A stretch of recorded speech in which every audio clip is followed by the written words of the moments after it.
I'm going to tell you all right now, all of these wonderful people would not be here without Patreon supporters like you. If you enjoy credible news, reviews, and commentary on UFOs and UAPs 5 days a week, you want to support this show. What's your name? Marty. Marty, look how easy this is, Marty. Pick up your phone. Boom! You're a Patreon member. I mean, look, it's so easy. You just click the link, which is right here. Just for $1 a month, you can support this show. Just fill out the information and pledge what's comfortable for you. It could be $1, $5, $10, or who knows. Just support.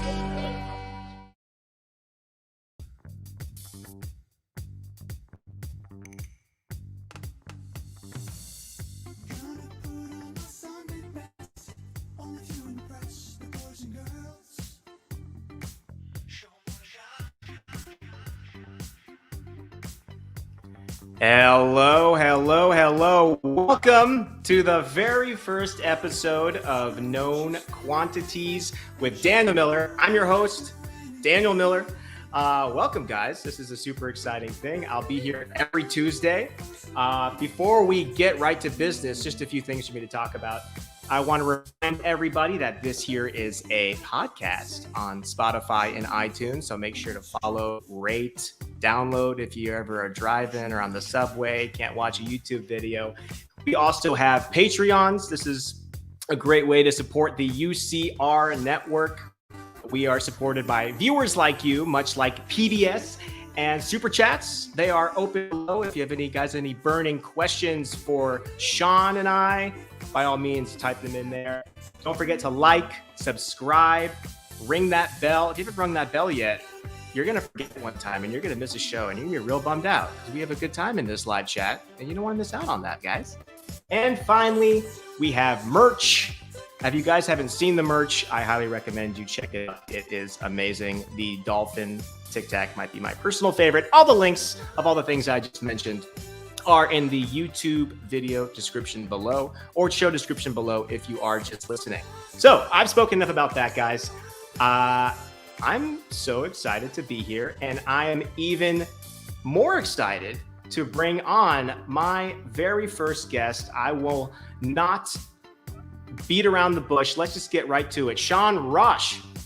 Sean, I hope I pronounced your last name right, is a UFO activist, researcher, experiencer, video blogger, singer, and songwriter. He has spent most of his life as a singer and songwriter, but for the past year, he's been on a mission to speak out on UFOs. Sean has also had his own encounter in 2020. His own experience led him to found Witness Citizen UAP, which provides daily YouTube channel interviews and updates, and is also active in ufology on UFO Twitter. He has been pushing for transparency, including calling members of Congress, which if you haven't seen his videos live on that, those are fantastic, including live on air, like I just said, via Witness Citizen UAP. He has also interviewed Lou Elizondo, Steve Bassett, and former Senate Majority Leader Harry Reid, among many others. Sean, how the heck are you? Pretty good. How are you, man? Just dandy, man. Well, thanks Good. for coming on for my first show. This is a trip. Yeah, you'll get used to it. At first, it's a little weird talking to the camera, but you'll find your flow and get used to it and everything. And I know. yeah, I'm glad to see her. I'm glad to see her doing something, man, like this. And so it was, all credit goes to Lou. He came forward and asked me, and he made me an offer I couldn't refuse. I mean, how could I say no to that?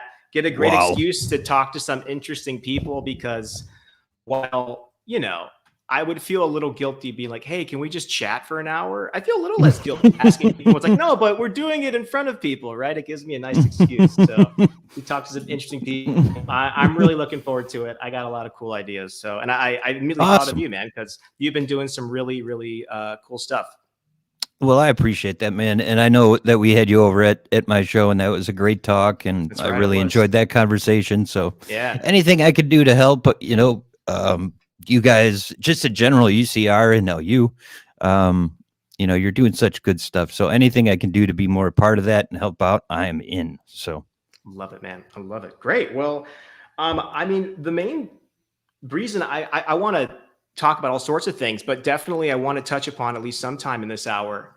You released a really incredible collection of documents, declassified documents of military OSI, Navy witnesses, just like, I believe it was 70, but then today it's now up to 120. Is that right? Yeah, it's about up to 124, and that's just like the encounters with people like that were with the FBI or OSI or Air Force or Coast Guard or Navy, all that, or doctors. I put a couple doctors in there, Right. and but those came from bigger lots, so they're all really huge folders of Air Force Office of Special Investigation folders for all the different districts throughout the country, and it's all from like 47 to the oldest they get are maybe like a 64 or something, but that's more rare. It's mainly in the 50s. So I went through, and yes, I read all of those, which totaled, I haven't counted, but probably 2, 3, 4, 5,000 pages worth, and just kind of went through and picked out those curated ones and then posted those on there so people could just take a peek at those, and if they're more interested, they can go into those folders that I made available and look at the rest of the report. So yeah, that's amazing. So I guess before we delve into more details, I'm just super curious, and I'll try not to repeat too many questions because I know you were on here 3 months ago or so. But what drew you to Jazz? How's it going, man? What drew you to do this, to sift through thousands of pages of documents and release them? I mean, there's so much information out there. I'm curious what guided you to that position. Well, it's not something I really had planned to run into. It was a little bit of just good research tools and dumb luck, and I ran into this huge trove of documents on like a file sharing website, basically. And there was a couple of times I even did a show on it where I'm like trying to tell people, hey, I got all this stuff. It's on my website. Look at it, but it wasn't really coming across. So just recently I was like, I got to stop being lazy. I'm just going to read them all. And there's so many like military things in here. I'm just going to read them all and, like screenshot those and be like, here, there's 124 of these, look at it. And then if people are so inclined, they can go and, look at them further. And that seemed to work pretty well. And Raasch retweeting it was like, Raasch Colhart retweeting it was a huge help because like, the people that do this kind of stuff, I'll just give them the benefit of the doubt and say they didn't really know me. And this is kind of a weird world. So, it wasn't really given a chance many places, but for him to retweet it like that was really huge, because now it got out there a little bit. So I'm really happy that happened. Hopefully it keeps going because it's such a revealing of information. Then it's unbelievable, and I know everybody wants, even me wants like a video or a photo or something like that. But sometimes the truth is a little more difficult and you have to work for it. And I had to read all those, Yeah. And I feel, I feel 100% that something's going on, and it has been for a long time. Do I know what that is? I still don't really know what it is. No, but I'm really confident that there's something, And so I would say if anyone's on the fence, that's a perfect thing to do is go look at those. Right, because I guess let's dive right in there. So much of the news right now is talking just about. By the way, someone loves your microphone. It's super cool, and I think a few people are saying it's a little hot. So I don't know if there's any way to turn down your volume just a little bit sure. on there. Yeah. Let me know if that's better. Sounds great. Cool. Sounds perfect. I was curious, I guess, why you think, given this ODNI report that came out back in, was it July now? Time flies. And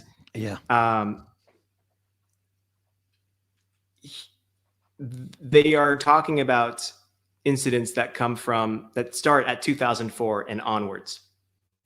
And I know people keep on saying, this issue has been around for a much longer period of time. And these documents you're going through seem to show that this has been a persistent issue, no matter what the issue might be. Clearly, it's an issue. Why do you think not only does the Department of Intelligence have to be talking about it, but I mean, news, I mean, most people who aren't, already researchers on this topic, given the prevalence of all the documentation, why don't you think people aren't more talking about this?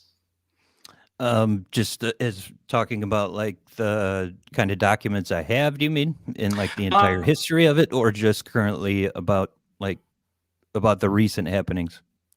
Let's do both. My question was more in terms of, I know the recent happenings in the news aren't even talking about Right. things pre 2004, but Yeah. let's answer both of those questions.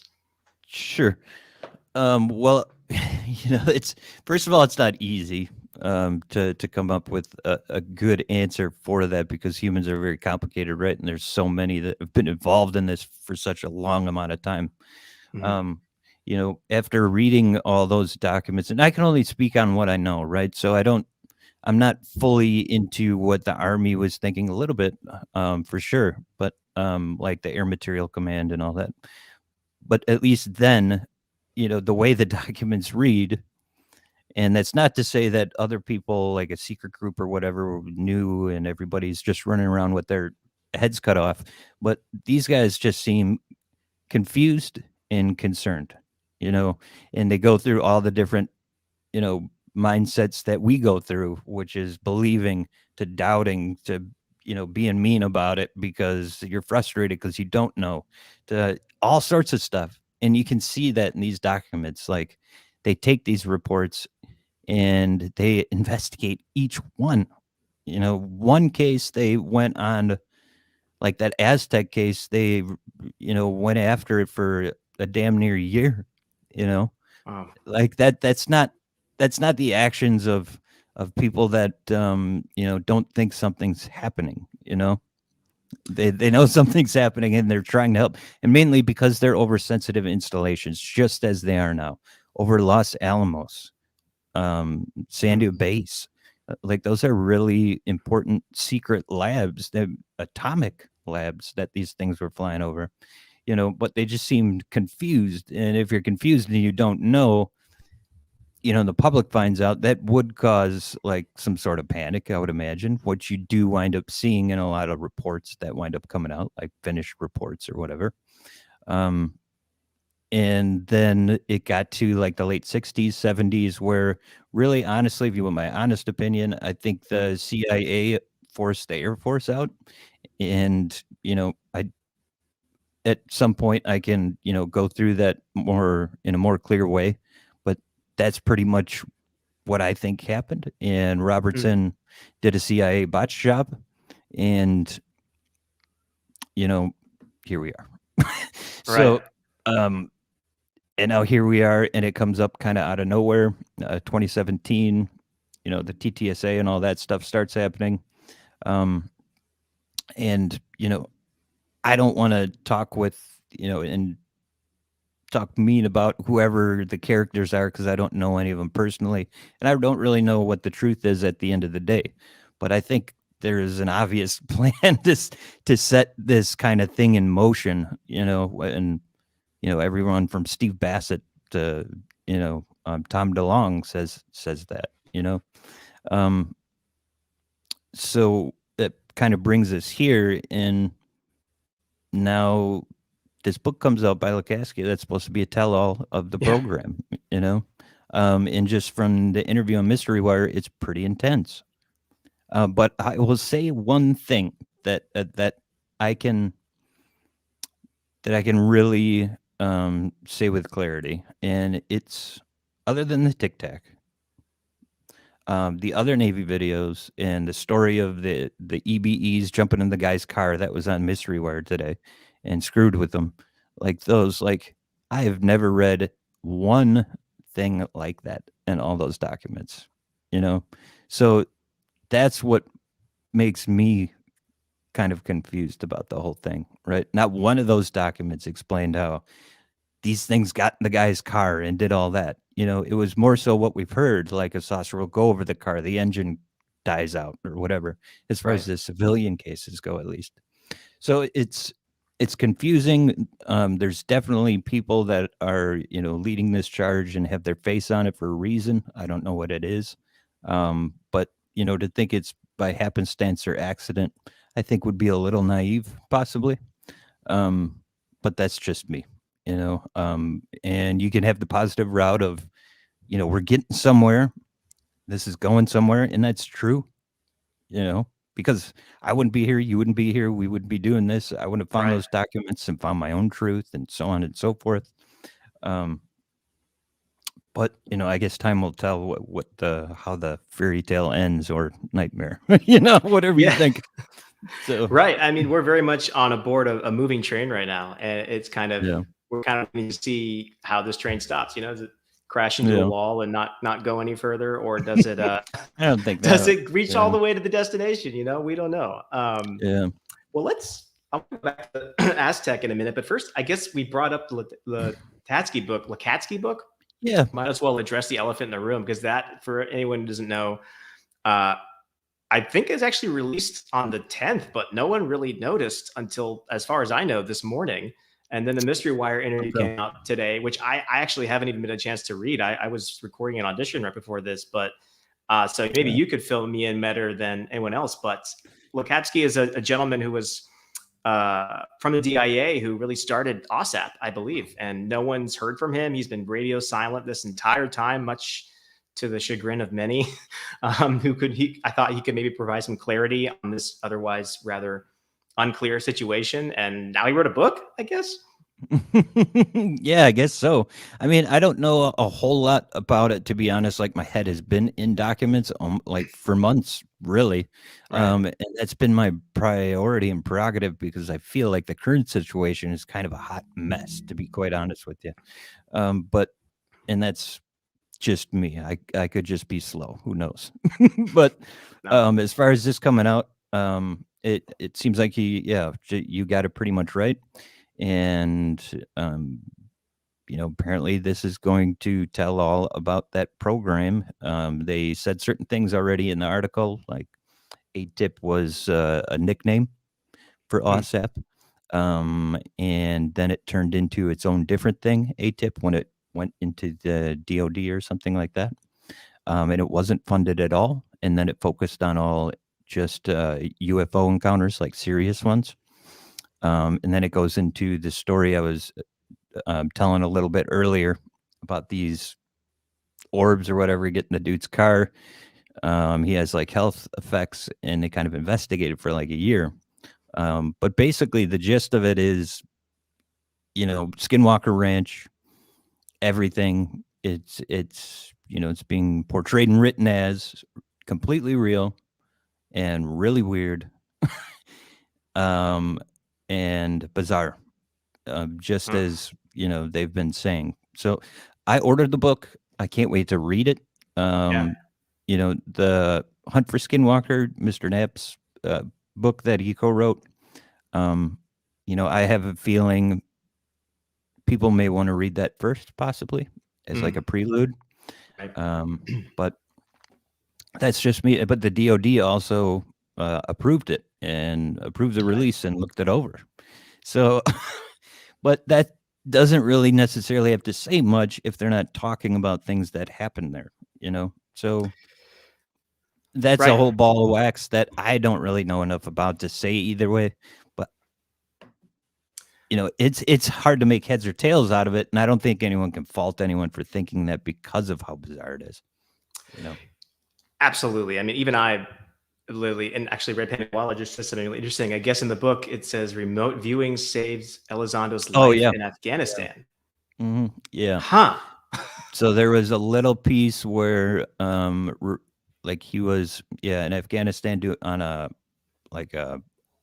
covert operation or something, and doing RV and intuition, those two together saved his crew, I guess. That's all you get. You'll have to read the book, I guess. And if it's anything else like a lot of other stuff in this community, that's all that'll be in the book. Right. Yeah. I'm just kidding. No, but really, I mean, honestly, hearing that passage actually kind of frustrates me. I definitely, and thank you, Red Panic-Walla, for the super chat. I feel like we're having, and we can't really speculate too much. Neither of us have read the book. It literally just came out, but yeah, it's just, we're having the hardest time just trying to convince the public that this is actually a thing, right? That there's a there, whatever this thing may be. And so when I see passages like remote viewing saved Elizondo, Afghanistan, all I can think about is just how that is like 95% of public is like, I'm out. Like, I don't know what you're talking, because there's such a, and I understand, I haven't looked too much into remote viewing, and from what I understand, there is some.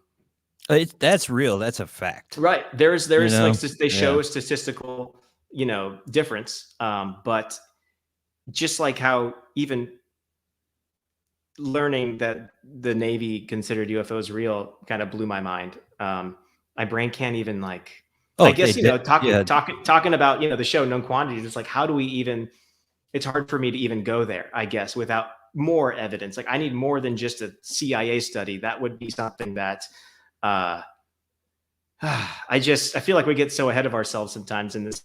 Oh, totally. People take for granted that we're so submerged in this topic, that when I see a passage like that book, I know that even if Lukatsky thinks that is 100%, or Elizondo thinks it's 100% true,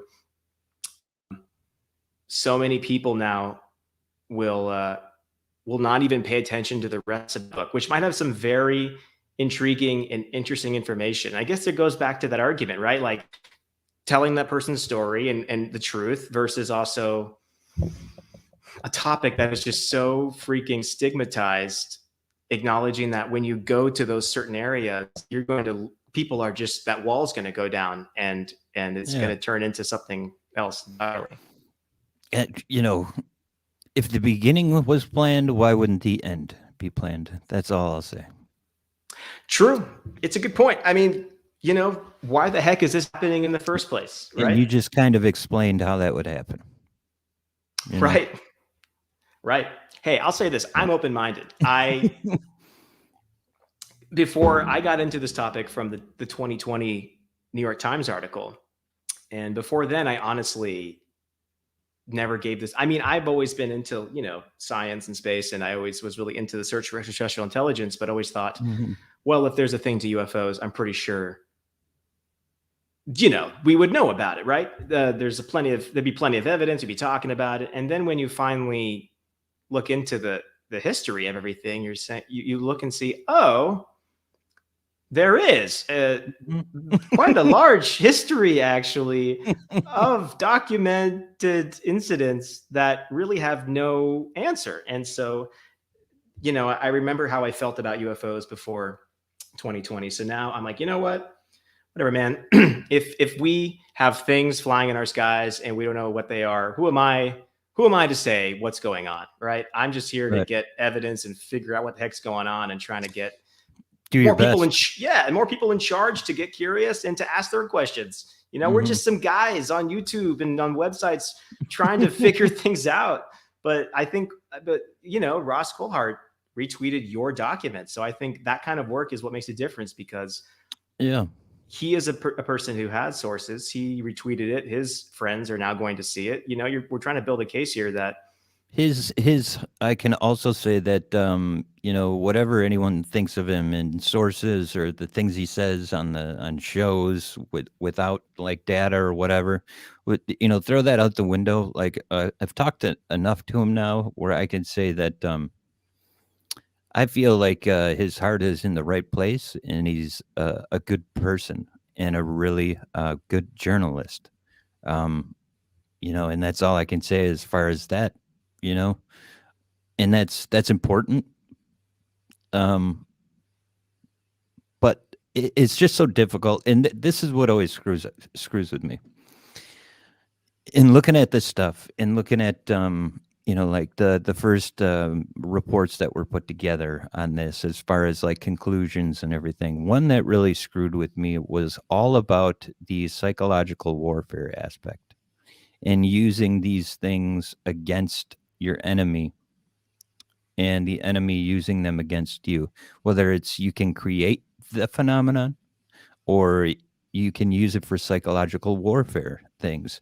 And at the end of the reports, it's clear as day. They say we recommend this goes to such and such person in the psychological warfare department. And on a lot of these documents, there's CI, there's counterintelligence people on them. So I guess what I'm trying to say is there's enough evil in the world where if those people see an opportunity to take advantage of something that's real for their own benefit, they will. And that's what makes it very extremely difficult to trust people here, because just 'cause someone's nice to you or smiles to you or whatever, like, I don't know about you, but I've lived my whole life vulnerable and open and loving, and I've gotten burned a lot because of it. Sure. And I don't know that this would be any different necessarily.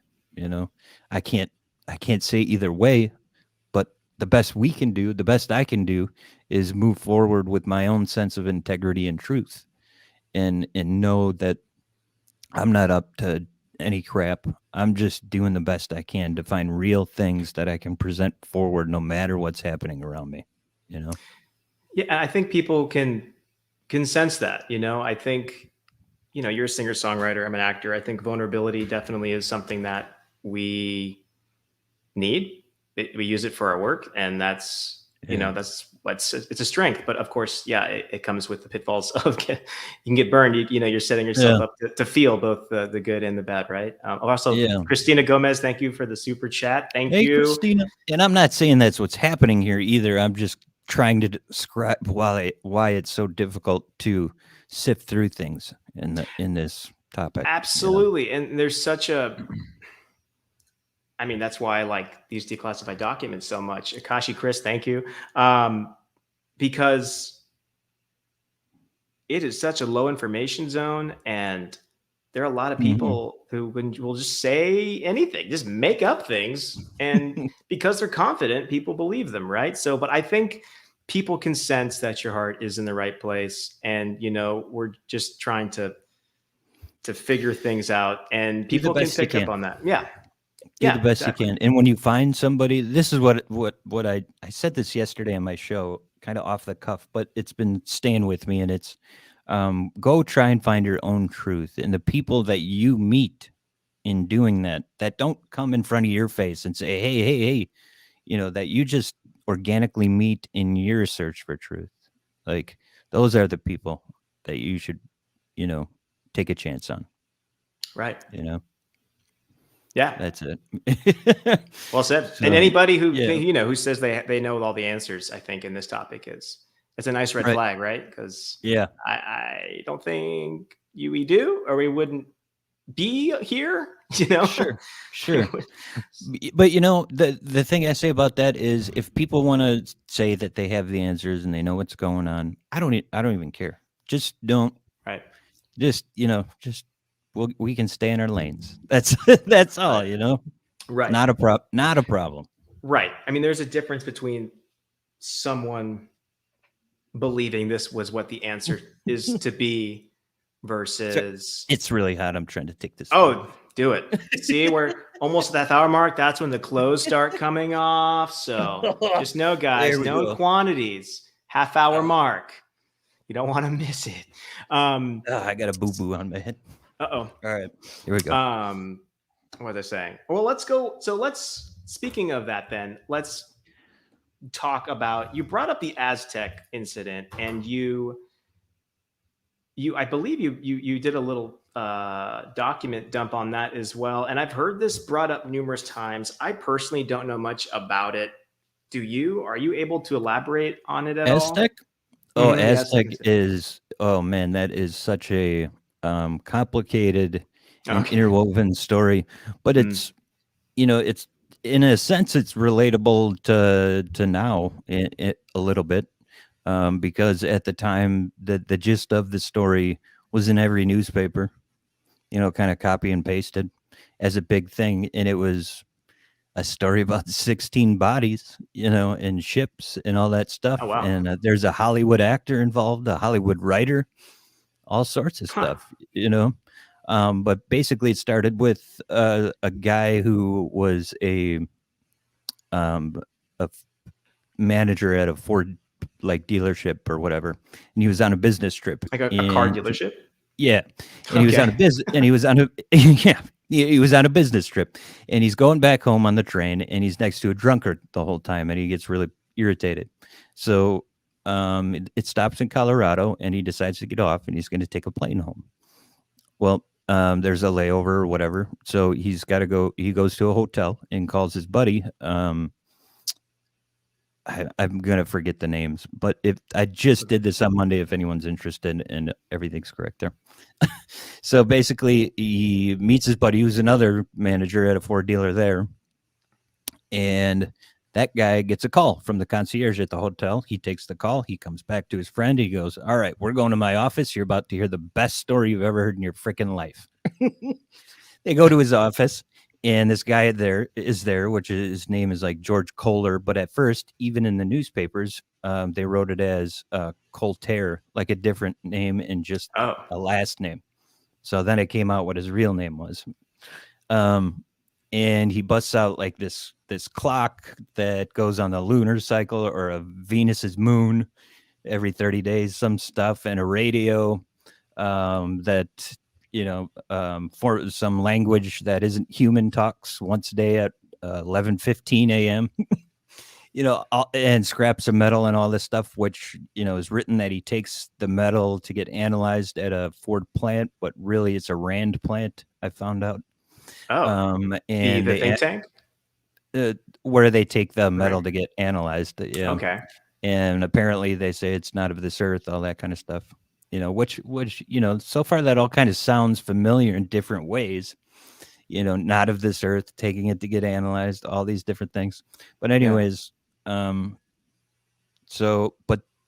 this guy, Frank Scully, who is the Hollywood Reporter, he's the one who wrote really the Aztec story. And it's because he met these guys somehow. And they, it's a long convoluted story, but basically, it comes down to Frank Scully, the writer, and Bruce Cabot, the actor in the first King Kong, are at a golf course, and Cabot overhears Frank talking about this stuff. He calls the Air Force and tells them, and it's just this whole thing.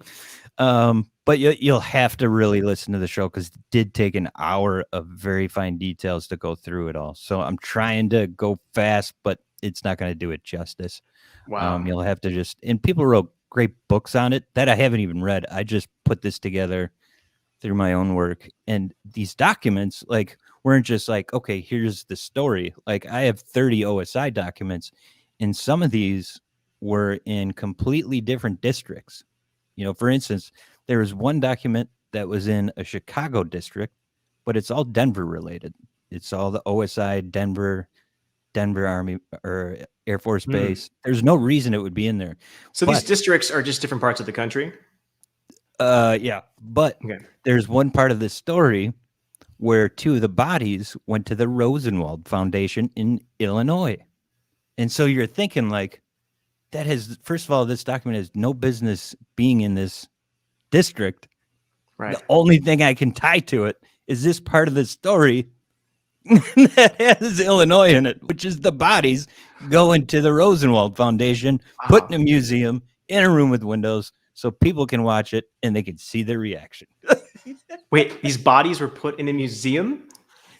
That's what they said. And then they called the Rosenwald people and they're like, no, that didn't happen. And Rosenwald is Julius Rosenwald, very famous, rich person who had a lot to do with, helping out African Americans and making all these YMCAs and all that stuff. So it's and then there's a document 52 that someone gives me that I posted about bodies at Wright Pat, and how this, and these are Army people. One person tells him to go read this book, and it's Frank Scully. And he said that's pretty much the whole story as I've heard it and know it, except they didn't mention Wright Pat and other bodies going to this Aeromed place, whatever. So it's like, what the hell is going on? But all intermingles and connects in weird ways. Like, I took the whole weekend to like map everything out, and that was either like one big freaking psyop thing or it's true. Right, because these are and I think there's a lot of truth to it, to be quite honest with you. Right, because these are, I guess, first of all, Christina Gomez, I didn't get to finish reading your super chat, but thank you so much for the well wishes. Everyone, if you have not seen Eyes on the Skies or Christina Gomez, go Google her YouTube channel. She's fantastic. She also does great work for the Debrief. And also Matthew Riot, thank you. Love the new show. Congrats and best wishes. Investigate hashtag DC Muscle Wolf. Do not investigate hashtag DC Muscle Wolf. It'll burn your eyes. Trust me. It's not safe for work. Not safe for work. Just so you guys know. Yes, that's the thing that just always confuses the hell out of me, is that these are documents that are declassified for a later date. So why, right? I mean, right, the documents you're talking about, sure. These are these at the time were classified, right? So when I see thousands of documents talking about bodies, right? Thousands of people, just nonchalantly talking about bodies going to Wright Patterson. I just don't know why we're not talking about that, because then it becomes a question about, okay, maybe it's not true. Great. So why is it there? And is our leadership just conspiracy theorists? Are they messing with us? Why would they mess with, internal documents and reporting? Are they trying to lead on somebody? And if so, it's been, 70 years. Maybe we can talk about it. Jazz Shaw, Not Become Death. Right? It was in the original New York Times article. People want it almost immediately. I'm not sure what that is referencing to. Not catching up. I'll get back to that. Yeah, man. I just get so flabbergasted. I feel like whenever I go into these document dives, as you have, I'm left just kind of shaking my head thinking, why aren't we talking about this? Why aren't we discussing why in the 50s we're not talking about bodies or crash saucers? Look at Project Moondust. Literally just in the documents, they're saying, retrieving crashed flying saucer, the words used. And I haven't seen that one. I'll have to look at that one. I'll try to send it to you. I think it's I found it on the Black Vault, but also Jake Mann has a great YouTube series called It's Redacted. I don't know if you've seen that show, but it's really high production quality and something that I kind of got into as I was really first looking at the topic and being like, wait, this is real. I'll tell you right now, I've found exactly where Moondust operates, and that's Fort Belfour, where they did Fort Belfour. And I found the original document of their inception that describes what Moondust does, and it says, as well as every other department in that base, and it says that they recover satellites, right? Right. Yeah, they're Soviet satellites, like our own foreign re-entries, and then there's a big paragraph that's blacked out. Right. Yeah. Right. What is that? And it's for a fact. I got a crash case I'm working on right now. It's in Oklahoma, and Major Cooper and people from Fort Belfour came all the way over there to take care of this thing. And then it goes to Fort Snelling, and it mentions Moondust, and it says this is Moondust. And I haven't even seen a Moondust like case in America. They've all been like overseas, really. Right. Yeah, they have. Which is interesting. And I've seen a lot of things, like I have a lot of documents where things crash, but they follow through with it, and it's a meteorite, and they send it to the Smithsonian. Like, there's documents in there. If you look this up, it's the first lady ever to get hit with a meteorite. Went straight through her roof, smacked her in the head. They follow that up, and it goes to the Smithsonian and all that stuff.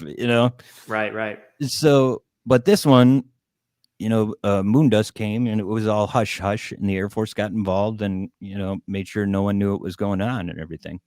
Yeah. So, but then there was like a big thing with Gorbachev at the time, and there was like chatter of maybe there was a Sputnik thing to send a message or whatever.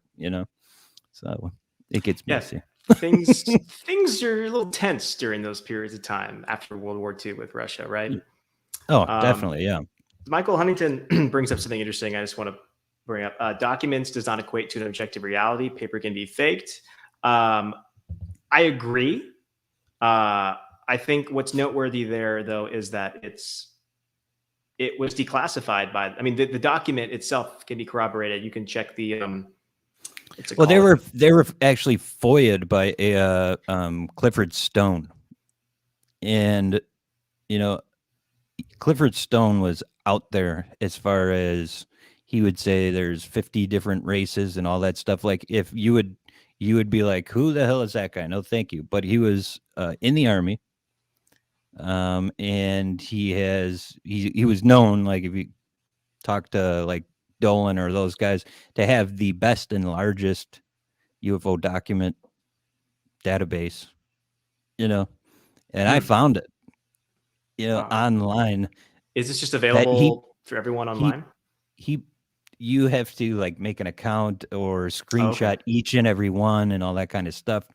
So, but yeah, it basically is and I've tried to give this out to people before I even said all this stuff, but it's kind of like, you didn't know that book today was out on the 10th until there was an article written, right? It's the same kind of thing. But yeah, so he FOIA'd him, and he has all these, and there's documents that, prove that and everything. But although Huntington is correct, you also have to think about the mass amount of volume of these particular papers, which is thousands and thousands, and then all the different people that are involved in all these different documents all across our country, Right. Like that you just can't fake that. You can't fake it. I'm sorry. Yeah, this would be a question for John. It doesn't say what it is. It doesn't say this is aliens or in the end, it's Venus or anything like that. It's just honest investigations and the sightings of unidentifieds. Right. And these are FOIA straight from the government. So if those documents are fake, then the question is asked, okay, why is the government releasing fake documents? That's another question. Yeah. So I think there comes a point where,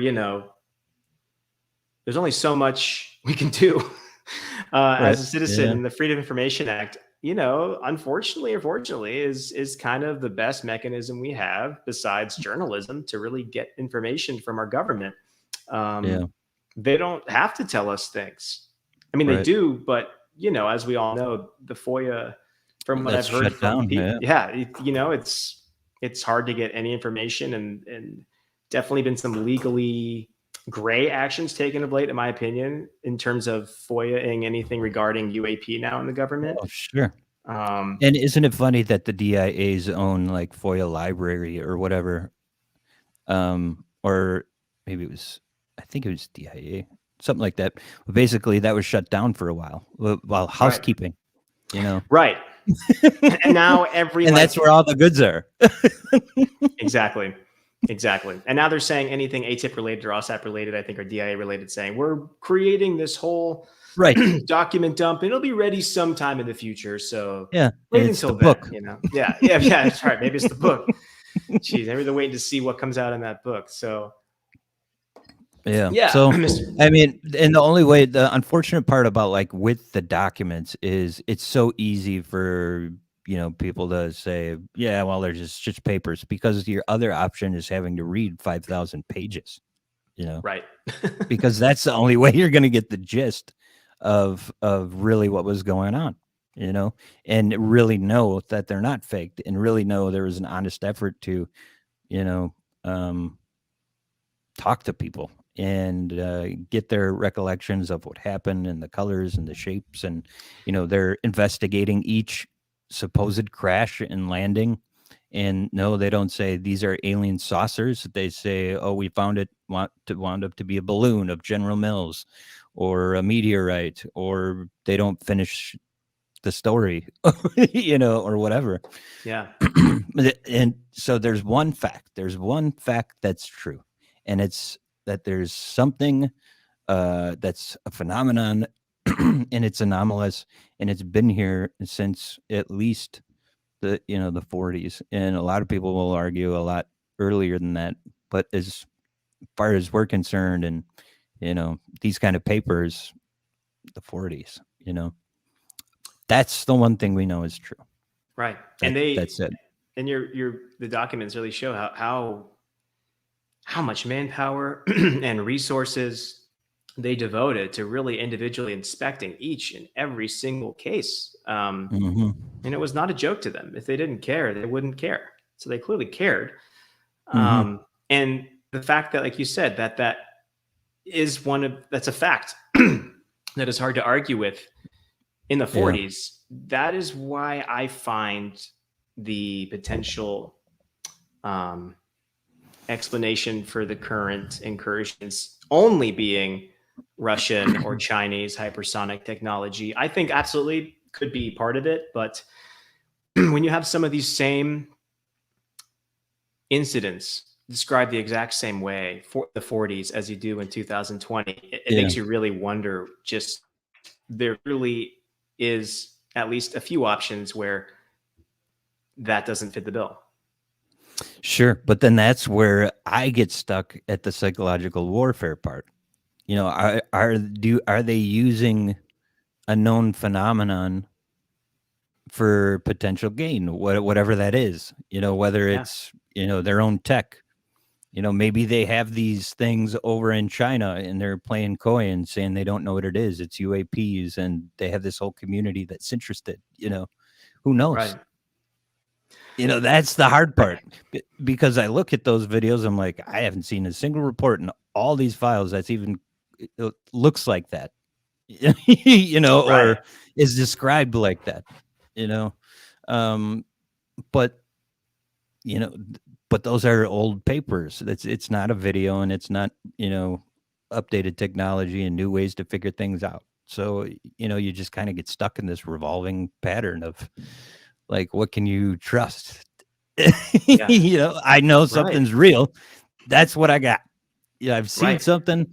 It was definitely real. And if people want to know about that, they can check it out on my page. I don't want to go through it, but and I've investigated as much as I could, and I know that something is real. That's for sure. And at some point you do have to trust other people, because you just said it, we can only do so much, and it comes to a point where humans need each other.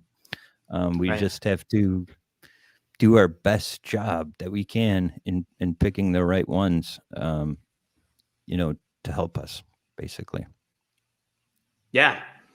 So hopefully good people find other good people. And I think definitely one of the advantages to, and I'll say, I think, Lou, for the record, Elizondo is a good person, and he has a great heart. And if the shit was going down and you had to jump in a camp, I would jump in his camp. Well said. I agree. Yeah. He has given his heart, blood, sweat, and tears in his time, so much of his time, to just communicate with the community. And I think no one can criticize that. In he's a very genuine person, and I can't only imagine how much time, energy it takes to talk on that many shows. And there's something to that, right? A genuine person, your instincts, it's genuine good person, right? Yeah. And so that should mean something. And the flip side is if somebody can fake that, I don't really give a shit about anything anymore. Right. You I know? mean, So if that's all bullshit, then then what can you trust? I think right. this skepticism is important, but I think there's a certain level of cynicism that gets in the way of finding out what's going on. And Hmm. if Sure. you are going It's a to double-edged show. yeah, and if you're going to prejudge everyone's actions before you know for sure, then you've already written them off, and if you're able just to hold instead the fact that you don't know and let time and the evidence speak for it, then you could go down that way. But to decide, oh, that person is just a plant, or it's all a psyop, or it's a false flag, that to me is just it's the other side of the conspiracy theory coin, right? Where It totally is. some It people works both ways. it works both ways, and we kind of just have to stay as neutral as possible and see what is being said and what that is being said can be corroborated or what. Kev D, this show does not have a reset because it's only an hour long. So I'm sorry. I do a reset for you halfway through. It's my first day, Kev. I'm really trying. You're doing great, man. Thanks, man. You're doing great. I think we're having a great talk. I think we are. And it's honest. Yeah, I think it's an important conversation to have. It's a tough topic. It's I think only growing. The point I was trying to make was, I think with this recent wave of attention from the media and the news and movement happening, I think we're going to get more allies.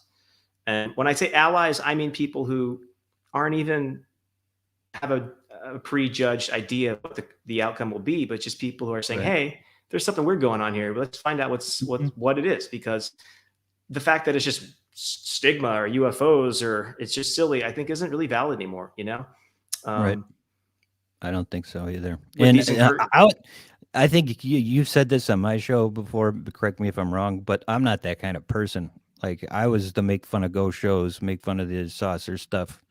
Not like, when it's on TV or whatever, like, oh yeah, there's a ghost. Okay. You hear something? I bet you do. Yeah. I didn't hear anything, that like that. Now here I am. Like, that says something, and I'm here with obvious conviction. And the one thing I'll say about like believing people or trusting people or whatever, like, just because like you don't like or do like somebody doesn't mean you have to be like all in committed to everything they do, right? So I'm here saying like, I like Lou, I trust him, right? But that doesn't mean, sometimes I don't have my own doubts about him, or whatever. And you that's should. just being human. That's perfectly reasonable, and I bet you he would be like, yeah, that's fine. From what I've never talked to the gentleman, but from based on his interviews, I think he would be good. He would think that's a good thing. Be prepared to be wrong, and don't beat yourself up about it if you are, Yeah. That's important too, I think. Yeah, I think it's important to not have it gets dangerous when this topic, well, I can say this as someone who has never had an experience. I think this is harder for people who have, but when needing the answer becomes part of your identity, then any kind of setback or question or anyone maybe attacking a point of view can start to feel personal. Sure. And I have the benefit of not having a personal experience in that. So I'm just genuinely curious and just want to know. And I'm happy to hear any point of view. Bring it on. I don't have to agree with it. Maybe I will, maybe I won't. Great point. I think if more people who approach it from, we're just discussing ideas, or if we're attacking ideas, we're not attacking each other. I think we all have something in common.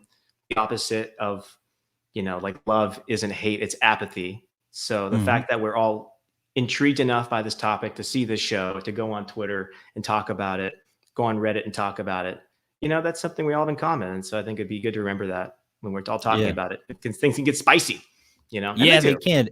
And, I just love the point you brought up, because you haven't had an experience. So like the end or the outcome, you're not as attached to it. So when it does get feisty, you're not as invested as somebody would be that had an experience and might take offense to it. So that point is perfect. And I think, experiences or people who've had serious things happen to them need to remember that too, as far as people who haven't. And people who haven't need to remember that, the flip side of that, okay, this is a sensitive thing. They've had an experience. Maybe they're taking this personally and they shouldn't, but that doesn't mean I'm going to tell them that. I'm just going to give them space, because I know that, because I'm empathetic and I have compassion, Yes, I think empathy and compassion are so important. And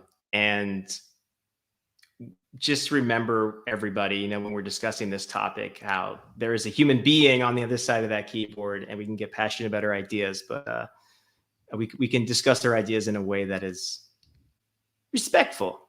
Yeah. And I think you're a really good voice for that in this space, man. Like watching you and Twitter and what you comment on and how you comment on things. It's very level-headed and grounded and reasonable and not mean to anybody. I try. And it's intellectual, so I really appreciate that from you, Thanks, man. Thank you. Because I think we need that. I need that. So no, I mean, dude, I'm human. Like, trust me, it's there. I don't delete mostly anything. So I'm sure I've lost my temper. We all have bad days, and we all like have something else going on that just pissed us off, and then we go on Twitter and we're like, oh, this thing pissed me off more than Green Street tweeted something, and you're pissed off now. Green Street, yes. Oh man, I need to have that guy on the show. I want to pick his brain. I do like his point of view, because it's a point of view that I think is not as common. But yeah, we're running out of the time, man. So I just want to wrap it up with, if there's anything else maybe you want to just leave out on the table. Just reading that podium. comment. Yes, I had Dan's I wish I had Sean's beard. With our powers combined, we make quite a haired individual. Yeah, exactly. Oh. Yeah, we'll do a part 2 and bring you over to my house. Yeah, so, exactly. Yeah. Squid's on to me. Squid's on to me. I'm immediately suspect. I know, exactly. All right, so I just wanted to talk about UFOs. I don't believe you, man. Get out of here. We've been had. Yeah, totally. That's a psyop. Yeah, exactly. My name. Yeah. Because there are, the place is filled with a lot of emotions and people who aren't in a good place and people who are in, that's something to be aware of too, that some people could be really having a hard time. Yeah. So. Yeah, for sure. Yeah. All right, brother. Well, thank you so much for coming on and making this first episode a breeze. I always appreciate talking to you, man. Before you head out of here, where can people find you on the internet? Witnesscitizen.com is my website. Or Twitter at Witness Citizen. I have a Facebook. I got like 2 fans. I never use it. Instagram, I have one. Don't really use it either. So Twitter, and you can email me, or on YouTube every day at 1:30 usually. So yes, he's got a great show, guys. I highly recommend. He goes through documents, talks the stuff. There's a bunch of friends hanging out. And on your website, the first images on each of those document dumps leads to a Google Drive, which has everything. So you want to see. And I'm not done yet, by the way. I have a few more districts to go. There's more to come. There's more to come. Mm-hmm. So just keep your eyes out. I'll put them in there when I'm ready. Love it. Awesome. Thank you so much for having me. I really appreciate that you thought of me and brought me on. Of course. My pleasure, man. Anytime. You're welcome anytime.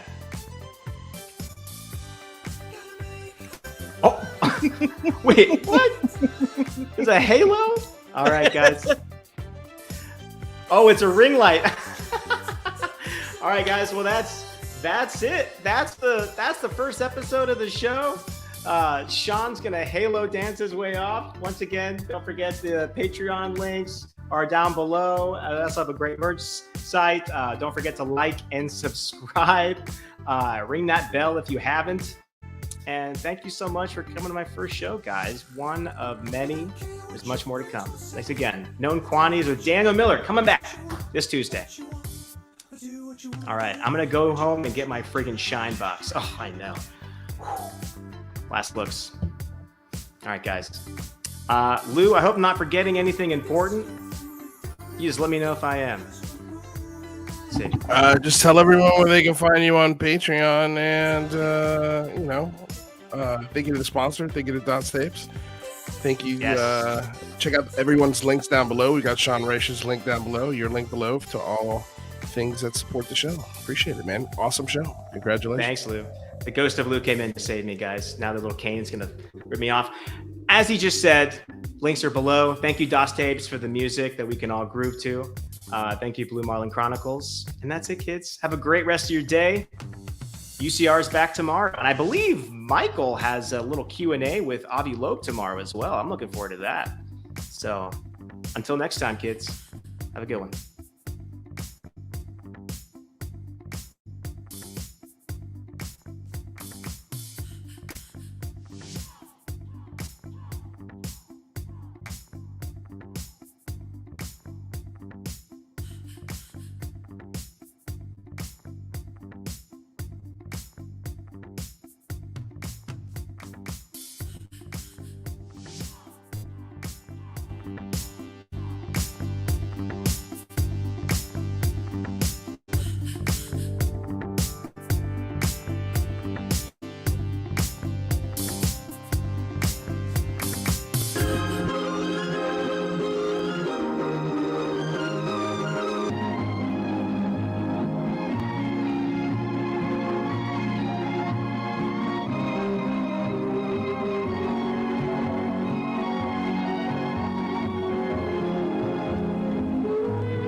I'm going to tell y'all right now, all of these wonderful people would not be here without Patreon supporters like you. If you enjoy credible news, reviews, and commentary on UFOs and UAPs 5 days a week, you want to support this show. What's your name? Marty. Marty, look how easy this is, Marty. Pick up your phone. Boom! You're a Patreon member. I mean, look, it's so easy. You just click the link, which is right here. Just for $1 a month, you can support this show. Just fill out the information and pledge what's comfortable for you. It could be $1, $5, $10, or who knows. Just support.